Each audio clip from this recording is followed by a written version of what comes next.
Okay, we're approaching Christmas, so I thought I'd do a Christmas-themed video. And this one's probably going to upset a few people, so maybe that's a good thing, maybe that's a bad thing, I don't know. But I'm going to talk about the Nativity, and therefore the birth of Jesus Christ, which is obviously going to upset people who are anti-Christian or anti-theistic and all the rest of that, but what the heck, I'm going to do it anyway.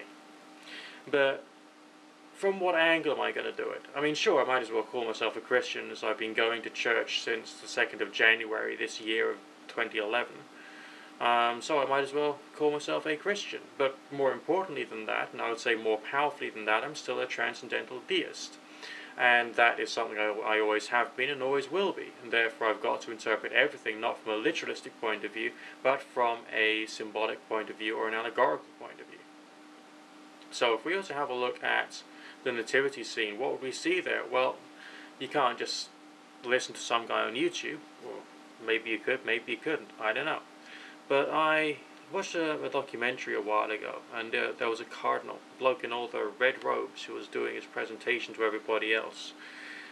And he said that the oxen and the ass in the stable scene was in fact symbolic. The oxen was symbolic of the Jews, who have the yoke of the law holding them back, and the ass without a yoke was regarded as being the Gentiles, namely all those who are non-Jewish. So the idea is that whatever this Christ thing is, it's there for both Jew and Gentile. The cardinal then carried on and went into some of the other aspects of the scene. There was the shepherds, who also represented the Jews, and then there was the Magi, who also represented the Gentiles.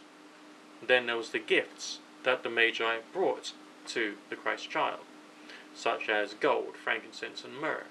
Gold essentially referring to kingship, and that whatever this thing is should be regarded as being therefore important and in charge of you, because its message is that of love, tolerance, peace, understanding, and all the rest of that. The frankincense is used in worship. So we've got the idea of kingship, got the idea of reverence, and then finally myrrh, which speaks about death or sacrifice.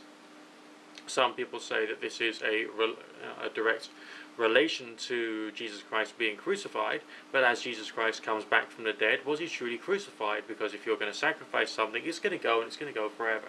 Okay? So the answer there would be no. So instead, this is a symbolic message to people who are following this Christ energy, whatever it is, to be people who are willing to sacrifice something of themselves, maybe their time, maybe their money, maybe some of their labor, to achieving something for other people, which is, outside of themselves. Very interesting. So, if we were to think more about these symbols, we'd have to think, what actually happened on that day when this Christ character was born. Was there actually a stable? Maybe there wasn't. Was there actually a manger? Well, maybe there wasn't. Was there actually a Mary and a Joseph? Well, maybe there wasn't.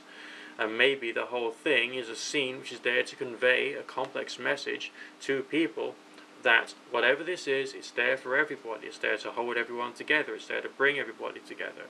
Whatever this thing is, it's there to express a message of giving, of tolerance, compassion, openness, and sacrificing, really.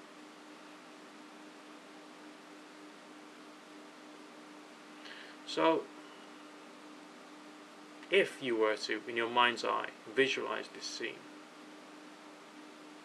and all of the symbols themselves would just vanish in a puff of smoke, leaving hanging in the air their meaning.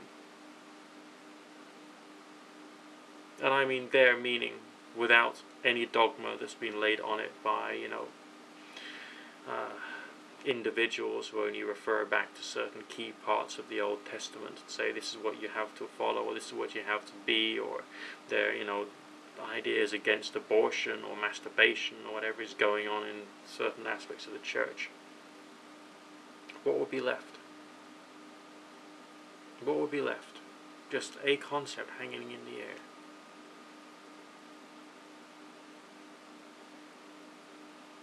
I think it would be quite a beautiful concept.